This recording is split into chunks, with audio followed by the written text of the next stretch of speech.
नमस्कार शेतकरी मित्रांनो, तुम्ही बघू शकताय मिरची प्लॉट. तर ह्या मिरची प्लॉटमधील सर्वात महत्त्वाचा रोग म्हणजे बघू शकता तुम्ही, मुळे आपली कुजवा लागलेली आहे खालून. तर ज्या साईडला आपल्या प्लॉटमध्ये पाणी साठतंय त्या साईडला अशा पद्धतीनं प्लॉट आपला झालेला आहे.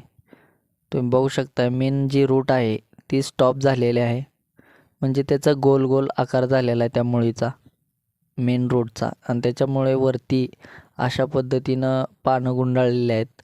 तर आपण बघू शकता कशा पद्धतीनं मुळी रूट स्टॉप झालेली आहे. तर आपला 2132 व्हरायटी आहे नामदारी सीडची. हा आपण एकदम उन्हाळ्यामध्ये लागवड केली आहे, त्यानं आता पावसाळा सुरू झाला आहे. तर तुम्ही बघू शकता या ठिकाणी पाणी साठलेलं आहे. तर पाण्यामुळे अशा पद्धतीनं झाडे आपले झालेले आहेत. कसा वाटला व्हिडिओ कमेंट करा.